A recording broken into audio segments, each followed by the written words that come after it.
Hello, Las Cruces High School students, parents, and community. My name is Jed Hendy, and I'm the principal here at Las Cruces High School. I want to take a few minutes today and show you around the campus. In case you haven't noticed, there's been some changes over the summer. Our major renovation project has started, and there's been some demolition here in the front of the building. So today we're going to take a little walk around, show you some footage of what you can expect when students come back to school in the next couple of weeks, as well as parents and community members if you need to come to the school, how to access the school, and get to the places that you need to be. So today's an informational video. But if you have any other questions or need clarifications, please feel free to contact the school. Thank you.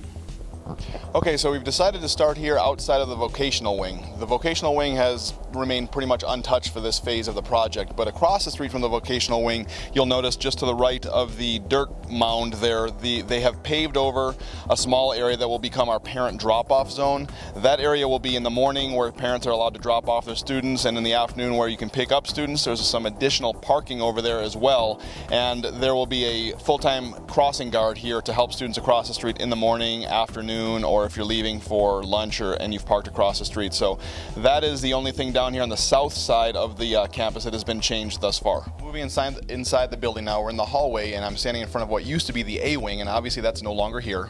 We're going to move down to the B wing, show you some changes, some pretty significant changes in the B wing, and then we'll go down to the D wing where there's been some modifications as well.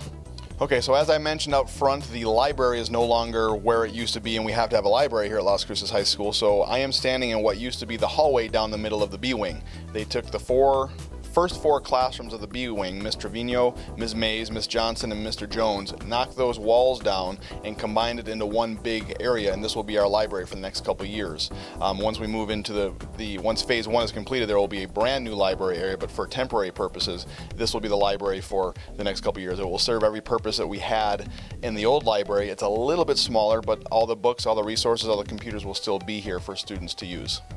And if you were to keep going straight through here, the B wings has still maintained 4 classrooms. If you go through that exit door on the other end of the library, you will go into the old existing B wing, which still has Mr. DeBlasi and Mr. Leupold and 2 other classes as well.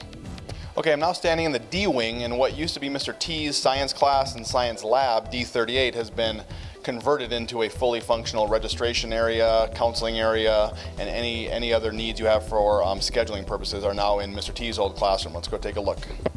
Okay, so I'm standing now in what used to be Mr. T's classroom, and you can see they've done a lot of modifications in here. This is where Paulina and Laura and Margaret will be taking care of all registration and scheduling needs, any transcript needs. This is where you're going to come to take care of that. And then if you look down this hallway, they put a new doorway in here, and down this hallway where Mr. T's science lab used to be, we have our 5 counselor offices, and this is where you will go to obviously visit with one of your counselors. Okay, I'm standing outside of the H wing, and while nothing really took place in the H wing in phase 1, they did come behind the H wing, and last spring, while school was still in session, they were covering the ditch in the back to make more room for parking and for cars to drive. And so now you can see behind me that they've opened this area up behind the greenhouse and behind H wing to allow for an additional 60 or 75 parking spots. I think this will be primarily staff parking back here, but it does offer us a lot more parking so that students will now have more spaces over on the north side of the campus. Okay, so I'm standing in the entrance that is right next to the cafeteria and right next to the music wing, and this will become our main entrance for the next couple years until phase 1 is completed. We will ask all of our visitors and people coming to the school for whatever reason to park here in our visitor parking, and they'll walk down through this entrance all the way down past the cafeteria, the North Commons, the gym lobby, and then they'll get to the attendance area or the counseling area or the administrative area, whatever they need to see. But they will have to come all the way down through the campus to get to those areas. So this will be the main entrance to the school for the next couple years. I'm standing outside of the gymnasium right now. This is the front of the building, and we've made a small pathway sidewalk that would lead you from the gymnasium lobby all the way out to the front of the marquee. We put this here so that especially during lunchtime, when a lot of students are looking to exit quickly, you can still walk down and go out by the cafeteria, or you can come out these doors, walk the sidewalk, and get out there past the marquee out to Sonic or McDonald's or wherever you're going for lunch. But this is more of a convenience thing. We still are going to have our main entrance to the school be the entrance there by the north parking lot in front of the cafeteria.